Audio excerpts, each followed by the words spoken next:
Hello everyone, how are you? I am supposing that you are all fit and fine. Hello बच्चों। तो शुरुआत करते हैं अपने आज के टॉपिक की। We are studying our chapter devotional paths to the divine. भाई ईश्वर से अनुराग नाम का जो हमारा इतिहास का जो पाठ है वो पढ़ रहे हैं हम लोग। तो उसमें अभी तक हमने जो देखा है वो क्या क्या है भाई। The idea of supreme God, जो परमेश्वर है उसका विचार किस तरह से आया भाई, और उसके लिए क्या क्या कर रहे थे जो लोग थे एंशियंट टाइम्स में। और भगवत गीता का जो एग्जाम्पल लिया था उसमें हमने देखा भाई किस तरह से जो परमेश्वर जिसको माना जाता था वो माना जाता है, वो कह रहे हैं भाई मेरी शरण में आइए, हम आपको जन्म मरण के जो बंधन है उनसे मुक्ति दिला देंगे।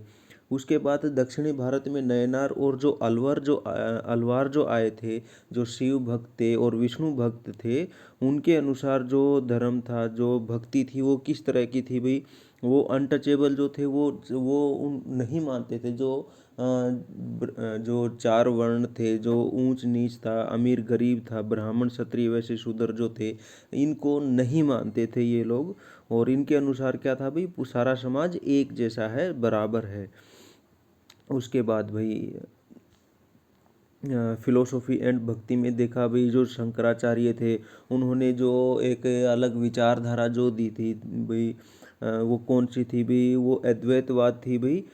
उसमें जो आत्मा और परमात्मा एक ही है, अलग अलग नहीं है। और रामानुजाचार्य ने क्या कहा था भाई, इनके अनुसार आत्मा और परमात्मा वैसे लास्ट में एक ही होगी, लेकिन जो आत्मा है वो क्या होगी, उसका अस्तित्व अलग ही बना रहेगा। और ये जो रामानुजाचार्य थे इनके अनुसार क्या था भाई, जो साल्वेशन है, जो भाई भगवान को मिलना है, जिससे हम हमारी जो आत्मा भगवान से मिलाप कर सकती है, वो भी हम विष्णु का जो भगवान विष्णु है उसकी उनकी कृपा से ही प्राप्त कर सकते हैं। और दूसरी तरफ देखें तो भाई जो शंकराचार्य थे वो कहते थे भी जो ज्ञान है, ज्ञान के बल पर ही भाई और ये जो संसार वगैरह को त्याग करके उसके नॉलेज के बेस पर ही हम क्या कर सकते हैं भाई, ये जो परमेश्वर है, जो जिसे हम साल्वेशन कहते हैं भाई, मोक्ष जिसे हम कहते हैं, वो प्राप्त किया जा सकता है। उसके बाद बसवन्नाज व वीर शैविज्म की बात की थी, उसमें भी भाई किस तरह से भाई, जिस तरह से ये मानते थे भाई जो मूर्ति पूजा है वो व्यर्थ है, जो जितने भी कर्म कांड किए जाते हैं वो सब बेकार हैं, ठीक है। और भाई उसके बाद जो आज का जो हमारा टॉपिक होगा वो इसी कड़ी में जो भक्ति की जो एक चेन चली आ रही है इस चैप्टर में, उसी में अब देखते हैं भाई महाराष्ट्र में जो संत हुए हैं उनके अनुसार क्या थी भाई भक्ति की जो भावना थी, उसमें वो क्या उनके अनुसार क्या है भक्ति। और ये जो महाराष्ट्र के संत थे, संत संत साधु संत जो होते हैं, इनके अनुसार क्या था। From the 13th to the 17th centuries, Maharashtra saw a great number of saint poets whose song in simple Marathi continue to inspire people. अब इस 13वीं जो शताब्दी थी, 13 to 17, 13वीं से 17वीं शताब्दी तक महाराष्ट्र में बहुत सारे संत हुए थे। अब यहाँ पे ये देखिए संत पोइट्स कहा गया है, मतलब ये जो पोइट थे ये संत भी थे और ये संत ये पोइट भी थे। मतलब ये पोइट जो संत हुए हैं वो पोइट भी थे। तो अभी तक हमने देखा भाई ऊपर जितने जितने भी हमने एग्जाम्पल लिए भाई, चाहे रामानुजाचार्य की हो, चाहे भाई ये ऊपर के जो वैष्णव भगत थे, शैव भगत थे, और ये जो बसवन्नाथ जो थे, ये सारे के सारे क्या थे, कवि ही थे। क्यों, ये भजन गाते थे भी और अपने ईश्वर की आराधना करते थे या फिर भक्ति करते थे गीतों भजनों के द्वारा। तो वैसे ही जो महाराष्ट्र में जो संत हुए, जो साधु हुए, वो भी क्या थे, पोइट थे, वो भी कवि थे, गीत गाते हुए भजन गाते। whose songs in simple Marathi continue to inspire people। और उनके जो गीत थे, उनकी जो कविताएं भजन जो थे, वो भी साधारण भाषा में थे। और वो कौन सी भाषा थी, मराठी, क्योंकि ये महाराष्ट्र में है इसलिए महाराष्ट्र में जो भाषा है वो मराठी है। तो जो आम बोलचाल की जो भाषा थी, साधारण मराठी थी, उसमें ये भजन गाते भी, अपनी पोइम्स गाते भी, जिसके कारण ये जो लोग थे, महाराष्ट्र में जो लोग थे, वो इनसे बहुत प्रभावित हुए और उसके आसपास के इलाकों के भी प्रभावित हुए। The most important among them were Dayaneshwar, Dnyaneshwar, Namdev, Eknath, Tukaram, as well as women like Sakhubai and the family of Chokhamela. अब भाई ये इनमें जो कुछ प्रमुख जो थे, जो संत थे महाराष्ट्र के, उनमें कौन कौन से थे? दयानेश्वर, जिनको ज्ञानेश्वर भी कहा जाता है, नामदेव थे, एकनाथ थे, तुकाराम थे, ये फेमस हुए हैं भाई उनके।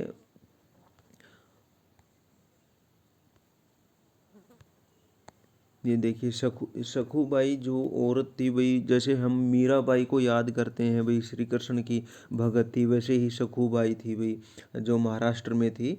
और उसके बाद ये ज्ञानेश्वर या फिर ज्ञानेश्वर महाराज जिनको कहा जाता है, और एकनाथ है, नामदेव, तुकाराम, भाई इनमें से है ना, सरकार ने भाई डाक टिकट भी जारी कर रखे हैं इनके ऊपर, ठीक है। ये इतने फेमस फेमस थे भाई, ठीक है। तो भाई ये कुछ फेमस मुख्य इनके संत पोइट कवि थे भाई, जिनकी शिक्षाओं ने, जिनके भजनों ने लोगों को प्रभावित किया, और जो भक्ति की एक अलग ही रीत या फिर अलग जो कहते हैं भाई पंथ इन्होंने चलाया था। कौन सा था वो अभी देखेंगे भाई आगे। As women like Sakhubai and the family of Chokha Mela. अब ये चोखा मेला जो थे और सखुबाई अभी जो देखा भाई, ये भी औरतें थी, और ये चोखा मेला जो थे who belong to the untouchable Mahar caste. और ये जो चोखा मेला थे, जो ये संत थे चोखा मेला, ये भी महार कास्ट से थे, महार जाति से थे, जो कि महाराष्ट्र में है। अब भाई महार जो जाति है महाराष्ट्र में, उसको अनटचेबल कहा जाता है भाई, माना जाता है समाज में। पहले माना जाता था भाई अनटचेबल, मतलब अस्पृश्य भाई, इनसे दूर रहो, इनको गांव में मत घुसने दो, इनको मंदिरों में मत आने दो, इनको जो हमारे नल होते हैं, कुएं हैं, उनसे पानी मत भरने दो। इस तरह से उनके साथ भेदभाव किया जाता था। अब ये जो महार कास्ट है, इससे आपको कुछ याद भी आ रहा होगा भाई, जो हमारे संविधान के निर्माता थे, जो डॉक्टर भीमराव अंबेडकर, वो भी इसी जाति से बिलोंग करते थे भाई, ठीक है। तो इससे थोड़ा क्लियर हो जाता है भाई, दिस रीजनल ट्रेडिशन ऑफ भक्ति फोकस्ड ऑन द विठला। अब इनकी जो भक्ति थी, ये जो एकनाथ, नामदेव, तुकाराम, ज्ञानेश्वर, सखुबाई और चोखामेला जो थे, इनकी जो भक्ति थी वो भी विठला, एक देवता है भाई, महाराष्ट्र में माने जाते हैं, और ए फॉर्म ऑफ विष्णु। ये विष्णु जो ईश्वर है, भगवान है, उनका एक रूप माना जाता है, जैसे राम है, कृष्ण है, वैसे ही। तो भी उनकी पूजा करते हैं ये लोग। Temple in Pandharpur, as well as on the notion of a personal god residing in the hearts of all people। अब ये जो विष्णु है और विठल विठल जो इनकी पूजा की जाती है, तो इनके जो मंदिर हैं वो हैं पंढरपुर में, जो महाराष्ट्र में ही है। और वहाँ पर क्या होता है भाई, इनका भी मेला लगता है, जैसे हर साल अलग अलग मेले लगते हैं, वैसे ही इन पंढरपुर का जो मंदिर है इनका, विठल इनके देवता का, तो वहाँ भी ये लोग इकट्ठे होते हैं साल में एक बार।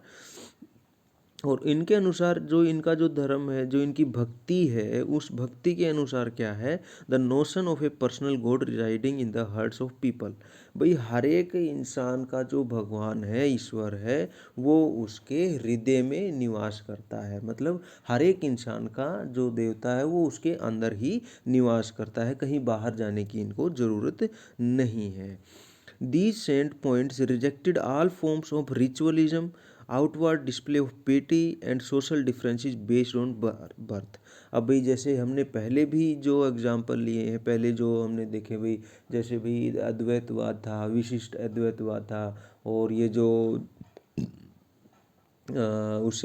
उसके बाद हमने ये वीर शैव के देखे भाई, तो उनके साथ साथ भी भाई ये जो महाराष्ट्र के जो संत थे और ये भक्ति थी संतों की, तो उसमें भी क्या था भाई, ये जितने भी कर्म कांड थे, धार्मिक कर्म कांड थे भाई, यज्ञ होता भाई, दान दक्षिणा देनी, और भाई जैसे बलि देनी, है ना, ये सारे जितने भी कर्म कांड थे वो ये इन सबको बेकार मानते थे, इनको किसी को नहीं मानते थे ये। आउटवर्ड डिस्प्ले ऑफ पिटी भाई, हम बाहर से तो कुछ हैं सीधे साधे दिखते हैं और हमारे अंदर कालिख भरी है, मतलब हम बुरा सोचते हैं लोगों का। तो इस तरह का जो दिखावा था, पाखंड था धार्मिक होने का भाई, क्या होता है भाई, कुछ लोग ऐसे होते हैं भाई जो बाहर से लोगों को दिखाने के लिए धार्मिक बनते हैं, पूजा अर्चना करते हैं, अच्छे बने बने रहने की क्या कहते हैं, नाटक करते हैं, तो उसको भी बेकार इन्होंने माना है। Social differences based on birth, और जो सामाजिक जो अलगाववाद है जो जन्म के आधार पर होता है, जैसे जो 4 वर्ण थे भाई, ऊंच नीच का है, ब्राह्मण क्षत्रिय वैश्य शूद्र, और ये इनको भी नहीं मानते थे। In fact they even rejected the idea of renunciation and prefer to live with their families. और इसके अलावा ये भाई क्या मानते थे भाई, हमें अपने परिवार के साथ रहना चाहिए, ठीक है, हमें मोक्ष की प्राप्ति है ना भाई, घर बार छोड़ के नहीं करनी चाहिए, हम कर सकते हैं मोक्ष की प्राप्ति, हमारे ईश्वर जो हमें मिल सकते हैं वो किसके साथ मिल सकते हैं, हमारे परिवार के साथ रहने से भी मिल सकते हैं भाई। हमें भक्ति में ज़रूरी नहीं है हम घर बार छोड़े, माया को छोड़ दें, इस संसार से अलग हो जाएं, अलग रहने लगें भाई, कहीं एकांत में जाके बैठ जाएं, ऐसा नहीं। हम अपने घर परिवार में रह के अपने परिवार के साथ रहकर भी भक्ति कर सकते हैं। Earning there livelihood like any other person while humbly serving fellow human beings in need। अब उनके अनुसार क्या था भाई, परिवार के साथ रह के कर सकते हैं और उसके साथ साथ earning there livelihood like other person, और दूसरे जो लोग जिस तरह से आजीविका कमाते हैं भाई, जिस तरह से काम धंधे करते हैं, वैसे ही रोजी रोटी कमाते हुए परिवार के साथ रहने से भी ईश्वर को प्राप्त किया जा सकता है। और क्या कह रहे हैं भाई ये लोग, while humbly serving fellow human beings in need. लेकिन उसके साथ साथ भाई क्या करना है, सिर्फ इतना ही नहीं है भाई, घर से ही हम ईश्वर को पा सकते हैं, बल्कि इसके लिए हमें ज़रूरतमंद लोगों की हेल्प भी, सेवा भी करनी चाहिए, जिससे कि भाई हमारे ईश्वर हमें मिल सकें। A new humanist idea emerged as they insisted that भक्ति lay in sharing others' pain। अब इन्होंने नई तरह की भक्ति शुरू कर दी भाई, ह्यूमनिस्ट आइडिया इमर्ज्ड भाई, एक मानववादी जो विचार था वो आने लगा भाई समाज में। मानववादी किस तरह से भाई, इसमें है ना, मानव से, इंसान से अलग रहना नहीं सिखाता ये इंसानों के बीच रहना सिखाता है, ठीक है। इंसिस्टेड दैट भक्ति ले इन शेयरिंग अदर्स पेन। अब भाई जो भक्ति है वो सच्ची अगर कहें भाई सही मायनों में भक्ति है, वो तो दूसरों के जो दर्द हैं उसको बांटने से सच्ची भक्ति आती है भाई। ये नहीं भाई खुद ही अलग चले गए, किसी से कोई मतलब नहीं है। सच्ची भक्ति का मतलब है भाई दूसरों के दुख दर्द में उनके काम आना, उनकी तकलीफ़ों में काम आना, ठीक है। तो उस ये जो भावना थी, ये जो भक्ति थी, उन्होंने एक नई भक्ति का शुरुआत कर दिया भाई। As the famous Gujarati saint Narsi Mehta said, they are Vaishnavas who understand the pain of others। अब ये जो एक गुजरात में एक बहुत ही प्रसिद्ध नरसी मेहता नाम के एक संत हुए हैं, उनके अनुसार क्या था, they are Vaishnavas who understand the pain of others. भाई वो लोग जो दूसरों के पेन को पहचानते हैं, समझते हैं, दूसरों की पीड़ा को, दर्द को समझते हैं, वो क्या है, वैष्णव है, मतलब वो विष्णु के अवतार माने जाते हैं भाई, वैष्णव जन जिसे हम कहते हैं। जो महात्मा गांधी भी अक्सर गाते रहते थे भाई, वैष्णव जन तो तेने कहिए पीर पराई जाने रे। तो ये थे भाई नरसिंह मेहता के भजन, और इसी से जो महात्मा गांधी थे वो प्रभावित हुए थे, ठीक है। अब भाई क्वेश्चनिंग द सोशल ऑर्डर, अब ये सिर्फ यहीं तक सीमित नहीं थे भाई। लोगों की, दूसरे लोगों की जो पीड़ा थी, दर्द था, उनको समझने तक ही सीमित नहीं थे भाई। ये इसे आगे ले जाते हैं भाई, समाज से कुछ प्रश्न पूछते हैं। क्यों भाई? जो समाज की जो सामाजिक व्यवस्था है उसके बारे में भी ये प्रश्न पूछते हैं। क्या पूछते हैं? This is an abhang. Abhang, abhang क्या होती है भाई? Marathi devotional hymn. जो मराठी भक्ति गीत होते हैं उसे अभंग कहा जाता है, ऑफ संत तुकाराम। अब जो तुकाराम जो संत थे उनका ये एक भजन है। क्या कह रहे हैं उस भजन में? He who identifies with the battered and the beaten, mark him as a sant, for God is with him. अब जो तुकाराम जी हैं वो अपने भजन में क्या कह रहे हैं? ही who identifies with the battered and the beaten, जो भाई दबे कुचले को समझता है भाई। मतलब जिसको दुखी है, कोई कोई पीड़ित है ना भाई, समाज ने उसको निकाल दिया है, अलग कर दिया है, जो ऐसे व्यक्ति को समझता है। मार्क हिम एज ए संत, वो एक संत है भाई। वो क्या है? कि संत है। गॉड इज विद हिम, और उसके साथ ईश्वर रहता है भाई। ईश्वर उसका साथ देता है। मतलब क्या कह रहे हैं? जो जो पीड़ा को समझते हैं, दूसरे जो दीन दुखी होते हैं, पीड़ित जो लोग होते हैं, उनको समझता है, वो संत है, और ईश्वर उसके साथ होता है। ही holds everyone forsaken man close to his heart, he treats a slave as his own son। अब उसके बारे में क्या बताया भाई? वह हर व्यक्ति को अपने दिल से लगाए रखता है भाई। जो संत आदमी होता है वो क्या करता है?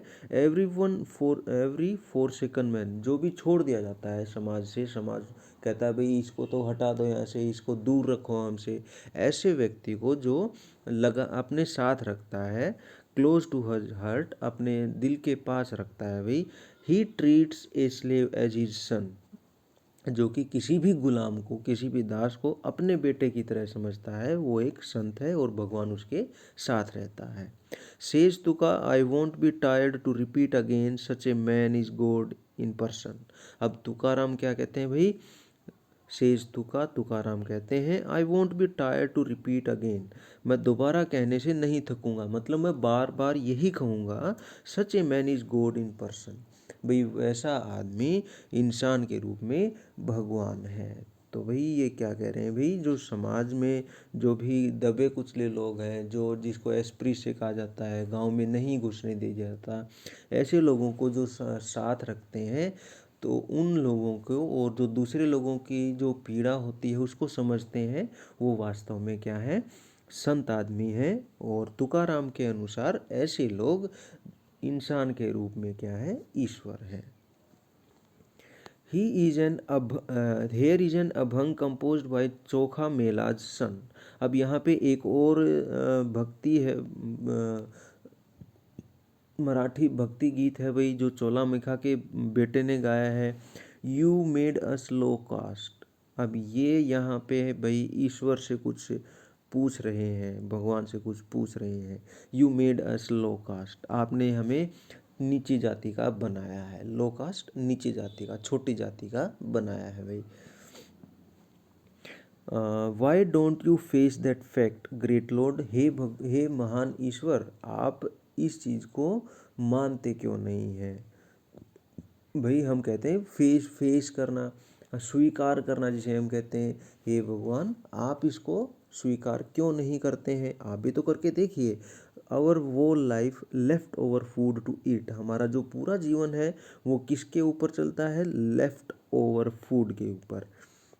ठीक है भाई, बचे हुए खाने दाने की, जो बड़े लोग जो छोड़ देते हैं अपनी थाली में, उससे वो गुजारा बसारा करते हैं। You should be ashamed of this, और उसके लिए आपको क्या करना चाहिए?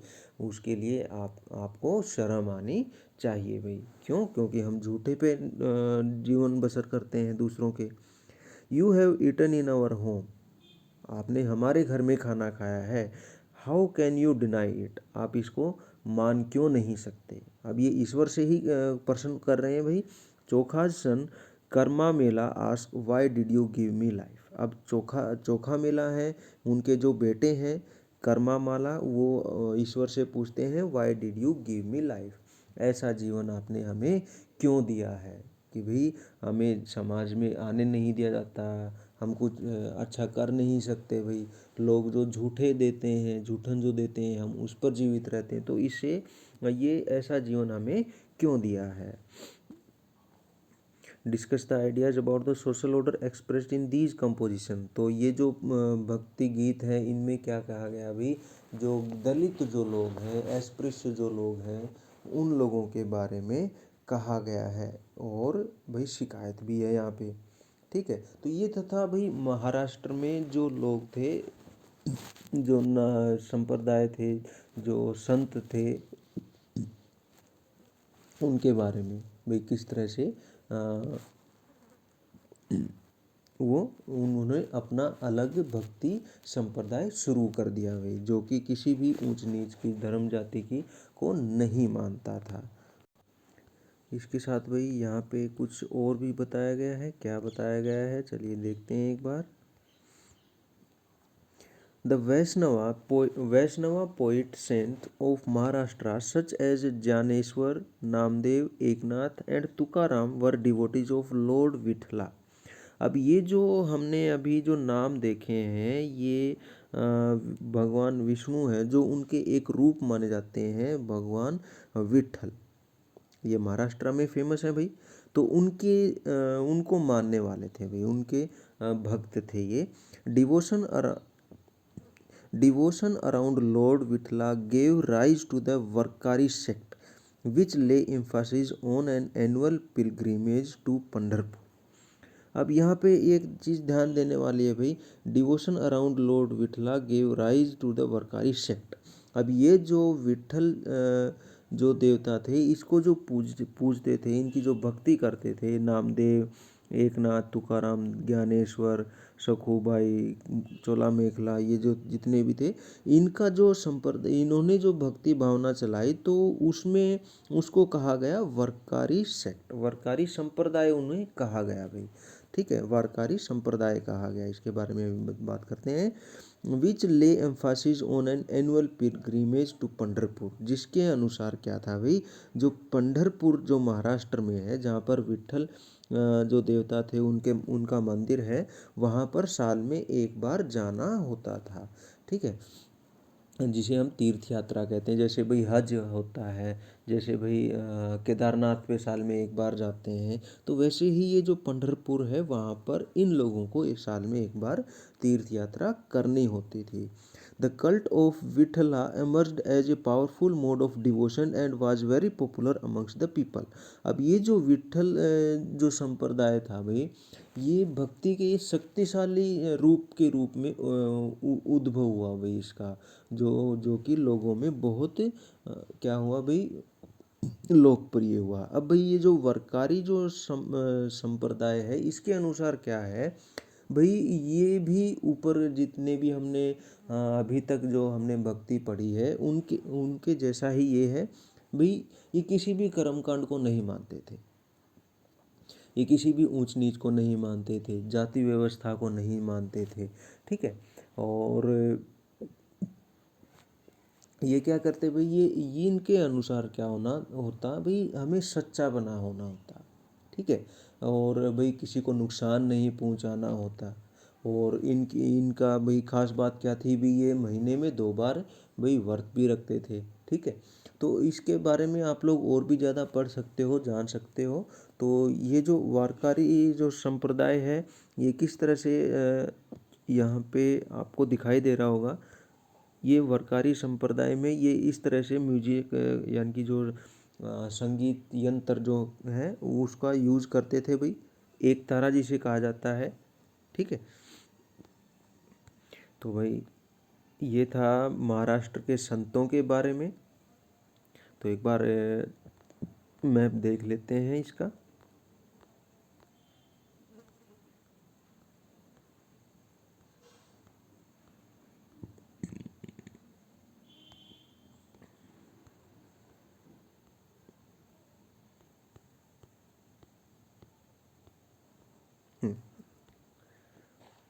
देखिए यहाँ पे भाई, जो दक्षिणी भारत है, जो हमने शुरुआत में जो पढ़ा था, रामानुज थे भाई, मणिकाव सागर थे, नमलवार थे, वो तमिलनाडु में थे भाई। और बसवन्ना थे जो कर्नाटका में 12वीं सदी में थे भाई। और भाई जो नामदेव, तुकाराम, एकनाथ, ज्ञानेश्वर, ये महाराष्ट्र में है ना। तो भाई ये इस तरह से जो हमारी भक्ति भावना है, वो इसके जो मेन मेन जो आदमी है, मुख्य जो प्रसिद्ध जो व्यक्ति हुए हैं, वो इसमें है भाई। और इसके बाद जैसे भाई इस मैप में और आगे देखें तो भाई अलग अलग क्षेत्रों में और भी इनके नाम लिखे हुए हैं, ये हम देखेंगे आगे। तो इसके साथ उम्मीद करता हूँ आप लोगों को समझ में आया होगा आज का टॉपिक। तो भाई मिलते हैं अपने नए टॉपिक के साथ, अगले टॉपिक के साथ, जो कि होगा नाथपंथीज, सिद्धाज एंड योगीज। इसके बारे में हम अगले वीडियो में पढ़ेंगे। तब तक के लिए stay at home, stay fit and keep learning. Thank you.